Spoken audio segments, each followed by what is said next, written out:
సద్గురు సాయినాథాయ నమః. ఓం నమో బ్రహ్మాదిభ్యో బ్రహ్మ విద్యా సాంప్రదాయ కర్తృభ్యో వంశ ఋషిభ్యో మహద్భ్యో నమో గురుభ్యో.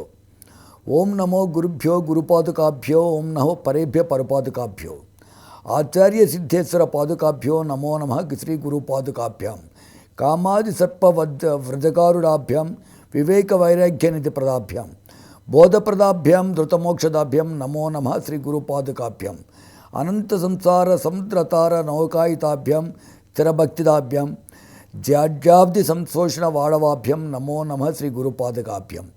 యం బ్రహ్మ వరుణేంద్ర రుద్ర మరుతస్తత్వంతి ద్వైసహై హృదైసాంగ పదక్రమోపనిషదైర్గాయంతి యం స్నాగమః ధ్యానావస్థిత తద్గతేన మనసా పశ్యంతి యం యోగినో యస్యాంతం న విదుః సురాసురగణ దేవాయ తస్మై నమో నమః. పరిత్రాణాయ సాధూనాం వినాశాయ చ దుష్కృతాం ధర్మ సంస్థాపనార్థాయ సంభవామి యుగే యుగే. ఆనాడు హేమాడ్ పంత్ విరచించినటువంటి సాయి సచ్చరితలో మొదటి వాక్యాలు ఇవి. ఈ వాక్యాలను ఒకసారి మనం పరిశీలిస్తే చాలా పెద్ద వాక్యాలు అవి. ఈరోజు ఈనాటి సమాజంలో అంతంత పెద్ద వాక్యాలను విని ఆచరించి మనం ఆ స్థాయికి ఎదిగేటువంటి సౌలభ్యాలు మనకైతే రాలే ఇంకా అని తెలియపరుచుకుంటూ ఆయన విశిష్టత ఏందయ్యా అంటే ఆయన చెప్పుకున్న మాటల్లో ఎప్పుడైతే ఎక్కడైతే ఏ విధమైనటువంటి ఆలోచన విధానాలకు ఆ ఆలోచన విధానాలు వారి వారి వ్యక్తిగత జీవనాల్లో సమాజ జీవనాల్లో ఉపయోగపడక కలుషితాన్ని కలగజేస్తూ ఉన్నాయో ఆనాటి సమాజంలో ఉన్నటువంటి ఆధ్యాత్మిక ఆచారాలు ఆధ్యాత్మిక ముసుగులో జరుగుతున్నటువంటి కొన్ని అప్రాధాన్య భావజాలాలు ఉన్నాయో తరువాత మానవుడు తన్ను తాను మర్చిపోయి విచక్షణ విజ్ఞత వివేకం కోల్పోయి ప్రవర్తిస్తున్న సందర్భాల్లో తరువాత వారి వారి వంశానుసారం వారు ఆచరించవలసినటువంటి నిత్య నైమిత్య కర్మలను మర్చిపోయి వివిధ రకాల ప్రవృత్తుల్లో ఉండి సమాజానికి కీడు జరిగే అంశాలను ఏ విధంగా సమాజంలో ఆ వ్యక్తులు ప్రవర్తిస్తున్నారో వీటన్నిటినీ కూడా నిర్మూలించి ఒక ఏకాత్మతా భావనతో వారి వారి జీవనాల్లో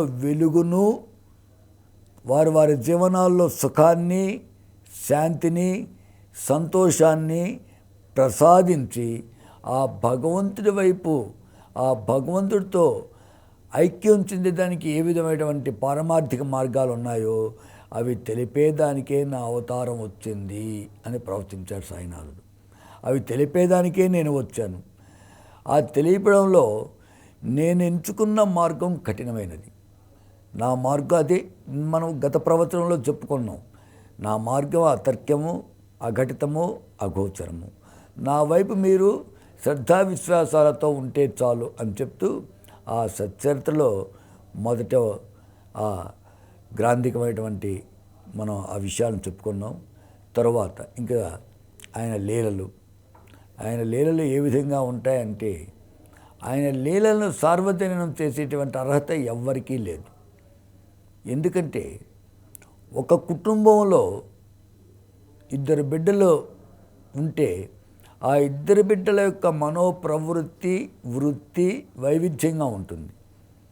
భార్యాభర్త సంబంధాల్లో కూడా వృత్తి ప్రవృత్తి మానసికటువంటి ఆలోచన విధానం వైవిధ్యంగా ఉంటుంది.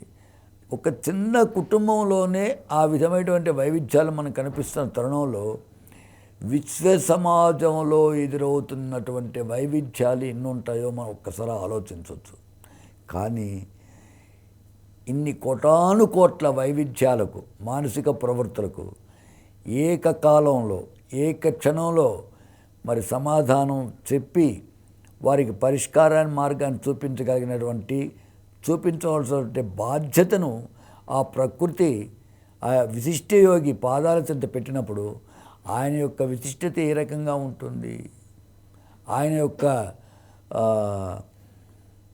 మరి ఆచరణ విధానం ఏ విధంగా ఉంటుంది, మరి ఆయన ఎవరు, ఒక వ్యక్తికి ఇది సాధ్యమా, ఒక వ్యక్తి ఏకకాలంలో ఒక్క క్షణంలో అన్ని పనులు నిర్వర్తించగలడా? ఎంత సాధనాపరుడైనా అది జరిగే విషయమా అనేటువంటిది కూడా మనం ఆలోచించాలి. ఆ విధంగా ఆలోచించుకుంటూ పోయినప్పుడు he is none other than the God.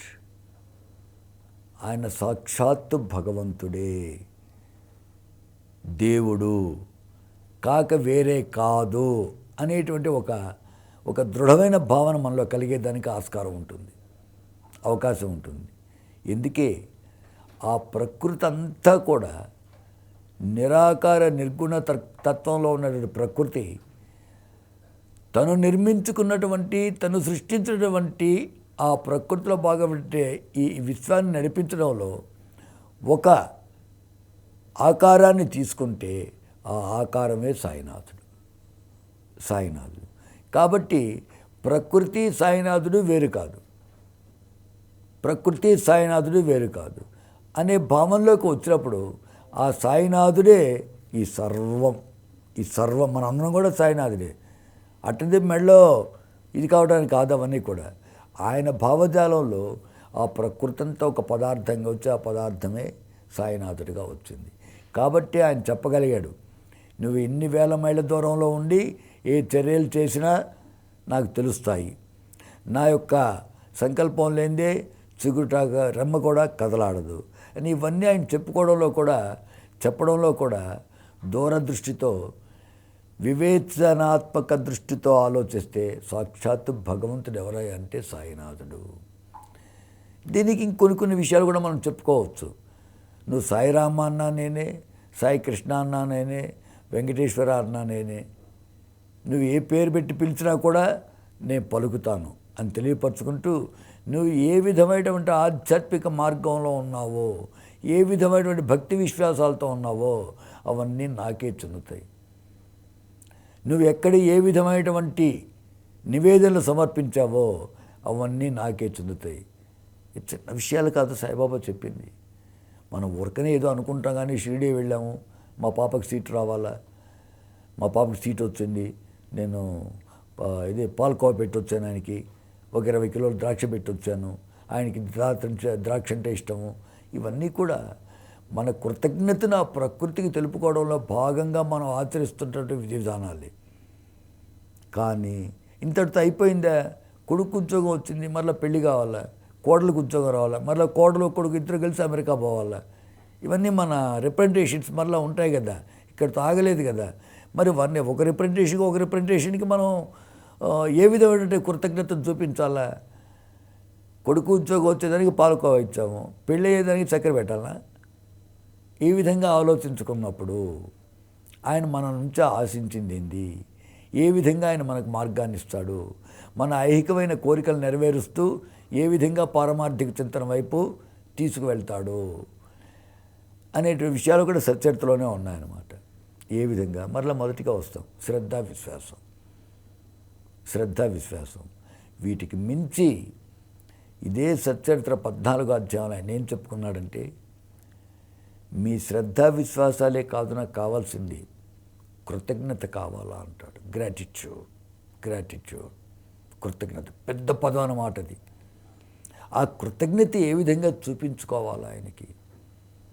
ఈ కృతజ్ఞత చూపించుకోవడంలోనే మన ధర్మశాస్త్రాలు మరియు మన శృతులు, స్మృతులు, ఇతిహాసాలు, పురాణాలు అన్నీ కూడా ఆ ప్రకృతికి ఏ విధంగా మనం కృతజ్ఞత చూపించుకోవాలనే అంశంలోనే అనేక రకమైనటువంటి ఆధ్యాత్మిక కార్యక్రమాలను మనకు ఏర్పాటు చేసి వారి ప్రాంత, మత, వంశ ఆచారాలుగా ఆచరణ చేసి మనం చూపించున్నారన్నమాట.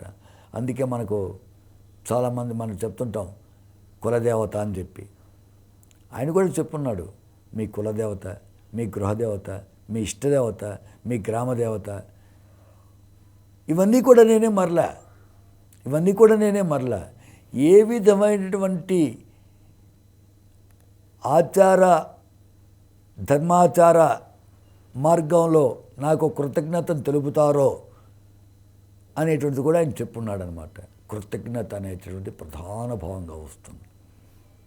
ఆ కృతజ్ఞతని ఏ విధంగా నివేదించుకోవాలనేటువంటి దాని మీదే సచ్చరిత మొత్తం మనకు తెలియపరిచేటువంటి సారాంశం అన్నమాట. అయితే ఆయన మాటలో కృతజ్ఞత ఏ విధంగా వస్తుంది? మనం అంత శ్రద్ధతో ఉన్నామా, మనం అంత విశ్వాసంతో ఉన్నామా అన్నప్పుడు దానికి ఎవరికి వాళ్ళు ఏ దేహానికి ఆ దేహం విశ్లేషించుకోవాల్సినటువంటి అంశం అన్నమాట. విశ్లేషించుకోవాల్సిన అంశం. అందుకే ఇన్ని కారణకారకత్వాలను బేరీ చేసుకునే ఈ ఈ సమాజానికి అర్థం కాకుండా విశిష్ట యోగిగా పిలువబడ్డాడు ఆయన. ఒక సందర్భంలో నా వ్యక్తిగత అనుభవం 12 సంవత్సరాల క్రితం జరిగింది. షిరిడీలో మధ్యాహ్నాలు చూసుకొని ఆ షిరిడి ద్వారకామాయి గేట్ ఎదురుగానే ఒక బంగారు అంగడి ఉంది, ఇప్పుడు కూడా ఉంది అక్కడ. అక్కడ వెళ్ళి ఆయన దుర్గ స్వరూపం కూడా నేనని చెప్పున్నాడు ఆయన. ఆ దుర్గాదేవికి సంబంధించిన $1 కొందామని లోపలికి వెళ్ళే షాప్లోకి వెళ్ళగానే అక్కడ ఇంకొక ఫారినర్ ఇంకొక ఏదో వస్తువు ఆయన చూస్తూ ఉన్నాడు. నేను దుర్గాదేవి డాలర్ను నేను అడిగాను. వెంటనే ఆ ఫారినర్ కూడా దుర్గాదేవి డాలర్ని అడిగాడు. ఆ షాప్ అతను ఏం చేశాడంటే, సరే ఫారినర్ కదా మీరు ఎప్పుడైనా వస్తుంటారు, తర్వాత తీసుకోండి, ఈ డాలర్ వారికి ఇస్తానని చెప్పాడు, ఇవ్వమని చెప్పాను. ఆ సందర్భంలో ఆ ఫారినర్ లేదు ఆయనకి ఇచ్చేసేయను అన్నాడు. నాకు ఇచ్చాడు డాలరు. ఆ రోజులో 9,000 10,000 ఎంత అయినా తీసుకున్నాను. నేను అప్పుడు ఆయన అడిగా, మీరు ఎక్కడి నుంచి వచ్చారో అని. కొలంబియా అని చెప్పాడు. మరి ఎక్కడి కొలంబియా, ఎక్కడి షిరిడి? అప్పటికి 25 సంవత్సరాల నుంచి వస్తున్నాడంట ఆయన. 12 సంవత్సరాల కిందట 25 సంవత్సరాల నుంచి ఆయన షిరిడి వస్తున్నాడంట. అంటే అప్పటికి సాయినాథుడు ఎక్కడ ప్రకటింపబడ్డాడు, ఏ విధంగా ప్రకటింపబడ్డాడు, ఎవరు ప్రచారం చేశారు, ఏ విధంగా ప్రచారం చేశారు? ఒకసారి ఆశ్చర్యపోయాం. మనం ఇక్కడ ఈ ప్రాంతంలో ఉండి, దగ్గరగా ఉండి, అనిత్యం దర్శనం చేసుకునే స్థితిలో ఉండి తెలుసుకోలేని మనము ఎక్కడో 35 సంవత్సరాల నుంచి కొలంబియా నుంచి ఒక వ్యక్తి వచ్చి ఆయన దర్శనానికి వస్తున్నాడంటే, మరి ప్రాంత భేదాలు ఉన్నాయి, కుల భేదాలు ఉన్నాయి, మత భేదాలు ఉన్నాయి, ఇవన్నీ ఉన్నా కూడా ఆ వ్యక్తి వస్తున్నాడంటే ఆయన చేతికి వాళ్ళు టాటూస్ వేయించుకుని అలవాటు కదా, సాయిబాబా ఫోటోలు చేతికి వేయించుకున్నాడు ఆయన. అప్పుడు సిగ్గుపడాల్సి వచ్చింది నాకు. ఎందుకంటే ఎంతో ఉన్నతమైనటువంటి పుణ్యభూమి కర్మభూమిలో జన్మించినటువంటి మన చుట్టూ ఉన్న మహానుభావులను గుర్తించలేని దుస్థితిలో ఉండి ఎక్కడెక్కడ వాళ్ళో వచ్చి పావనమైనటువంటి ఆ పవిత్ర ప్రసాదాన్ని స్వీకరించే అనుగ్రహం వచ్చిందంటే చిన్న విషయం కాదు. అంతేకాదు ఇక్కడ చెప్పుకోవాల్సిన విషయం, ఆయన చెప్పేటువంటి విశిష్టతలో ఆయన ఏం చెప్తాడు, నా పిచ్చుక ఎక్కడ ఉన్నా కానీ కాళ్ళకు దారం కట్టి లాక్కొస్తాను అంటాడు. కాళ్ళకి దారం కట్టి లాక్కొస్తా అంటాడు. అంటే నీ పిచ్చుక కొలంబియాలోనే ఉండిందే అంటే కాదు. అక్కడ ఆయన ఆలోచించే విధానం మనం ఇప్పటికి సంబంధించి ఈ చక్షువులతో ఇట్లా ఉన్నామని అనుకుంటాం. ఆయన మాటల్లో గత జన్మల నుంచి నీవు నాకు తెలుసు, గత ఇన్ని జన్మల నుంచి నీవు నాకు తెలుసు అని ఒక సందర్భంలో నానా చంద్రకర్త అంటారు. అది ఒక్కసారి గుర్తు తెచ్చుకున్నామంటే గత జన్మల్లో ఎప్పటితో బంధం సాయినాథుడికి, ఆ కొలంబియా నుంచి వచ్చినట్టు ఆ దేశస్థుడికి. చూడండి, ఇవన్నీ కూడా ఆయన విశిష్టతలో భాగమే. మనకు తెలిసిందంటే ఒక సంవత్సరం క్రితం పరిచయం అయితే మళ్ళా కలుసుకుంటే మనం మర్చిపోయే పరిస్థితుల్లో ఉన్నాం ఈరోజు. కానీ ఆయన మాటలు, ఆయన విశిష్టత యూనిక్నెస్ ఏంటంటే, గత జన్మల్లో నువ్వు నాకు తెలుసు, నాతో ఈ విధంగా ఉన్నావు, కాబట్టి ఇప్పుడు నా దగ్గర తెచ్చుకున్నానని చెప్తాడనమాట. కాబట్టి నా పిచ్చుక కాళ్ళకి దారం కట్టి వేళ్ల మైళ్ళ నుంచి పిలిపించుకుంటానని ఆయన చెప్పడంలో ఈ విధంగా మనం చెప్పుకుంటూ పోతే ఆయన యొక్క అవతారం, ఆయన దేవుడా మనిషా అనేటువంటి విషయానికి మనం తర్కంలో కానీ వెళ్ళామంటే ఒక్క భగవంతుడికి తప్ప ఎవ్వరికీ అటువంటి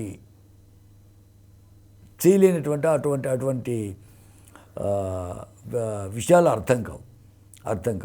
మరి అవన్నీ కూడా ఆయన ఒక సామాన్య మానవుడిగా షిరిడీలో ఎక్కడో ద్వారకామలో కూర్చొని నిర్వర్తించాడు. అంటే సాక్షాత్తు భగవంతుడే ఆయన. ఆ భగవంతుడే ఆ రూపంలో ఆ రకంగా వచ్చాడనమాట. అందుకే మనం చెప్పుకుంటూ ఉంటాం, ఎవరయా జగద్గురువు అంటే వసుదేవ సుతం దేవం కంస చాణూరమర్ధనం దేవకీ పరమానందం కృష్ణం వందే జగద్గురు. కృష్ణం వందే జగత్తుకే గురువు అట కృష్ణుడు. అదే పరమ చైతన్యం, కృష్ణ చైతన్యం, పరమాత్మ చైతన్యం కూడా అదే. ఆ చైతన్యమే సాయినాథుడు. ఆ చైతన్యమే సాయినాథుడు. అందుకని ఆయన మంగళాష్టకంలో ఏం చెప్తుంటారో తెలుసా? లీలా మానుష విగ్రహం నీకు మంగళం. ఆయన లీలలు ఎప్పుడు ఎక్కడ ఎట్లా ఉంటాయో, ఏ విధంగా ప్రకటితం అవుతాయో అర్థం కాదు. అందువల్ల లీలా మానుష విగ్రహం నీకు మంగళం అని చెప్పుకుంటూ ఉంటాం. ఈ విధంగా మనం సాయినాథుడి యొక్క తత్వ విచారణ, సాయినాథుడు ఎవరు, ఆయన విశిష్టత ఏంటి అని చెప్పుకునేటువంటి విషయాల్లో వస్తే 1, 2, 3 ఈ దేహానికి ఆ దేహం అనుభూతి పొందవలసిందే తప్పితే ఎవరో వచ్చి విశ్లేషిస్తారు, సాయిబాబా గురించి చెప్తారనుకోవడం అసంబద్ధం, అహంకార చర్య. ఎందుకని? నాకెవరూ శిష్యులు లేరు, నీ మధ్య నా మధ్య ఏమీ లేదు, మన ఇద్దరం ఒకటే, ప్రకృతిలో భాగం అని చెప్పుకున్న మహానుభావుడి గురించి, మహాశరీరం గురించి మధ్యలో మాట్లాడేదానికి ఎవరు లేరు. నువ్వే కూర్చుని నాతో మాట్లాడా అంటాడు ఆయన. మాట్లాడతాడు. వింటాడు. సమాధానం ఇస్తాడు. సమాధానాన్ని స్వీకరించే మానసిక స్థాయి నీకుందా? నువ్వు వేసే ప్రశ్నలకు ఆయన జవాబులు వినేటువంటి అర్హత నువ్వు సంపాదించావా? లేదు. నీ స్వార్థపరమైన ఐహికమైన కోరికలు తీర్చుకునేటువంటి సామాజిక స్థాయి, మానసిక స్థాయి నీకుందా అని అడుగుతాడు ఆయన. అందుకే ఆయన చెప్పిన మాటల్లో ఇంకోటి కూడా ఉంది. నీకు నన్ను ఏమి అడగాలో తెలియదు. నీకు కావాల్సింది ఏం అడగాలో తెలుసుకో, నువ్వు అడిగిందల్లా ఇస్తా. నీకేమి కావాలనో నువ్వు తెలుసుకో ఫస్ట్, నువ్వు అడిగిందల్లా ఇస్తా. ఆ తర్వాత నాకు కావాల్సింది ఏందో నీ నుంచి తీసుకుంటాను అని ప్రవచించినటువంటి, ఆచరించి చూపించినటువంటి విశిష్ట యోగి సాయినాథుడు. సాధారణమైనటువంటి యోగి కాదు. బదిలీ చేస్తే పలుకుతాడా అంటే బదిలీ చేసినా పలకడు. మరి ఏ రకంగా పలుకుతాడో మనం రాబోయే ఆయన విశిష్టత గురించి చెప్పుకునే రోజులు చెప్పుకుందాం, నెక్స్ట్ ప్రవచనాలు చెప్పుకుందాం అని తెలియపరచుకుంటూ, సర్వే జనా సుఖినో భవంతు, లోకా సమస్త సన్మంగళాని భవంతు, సర్వం శ్రీ సద్గురు సాయినాథార్పణమస్తు. గురుదేవ దత్త.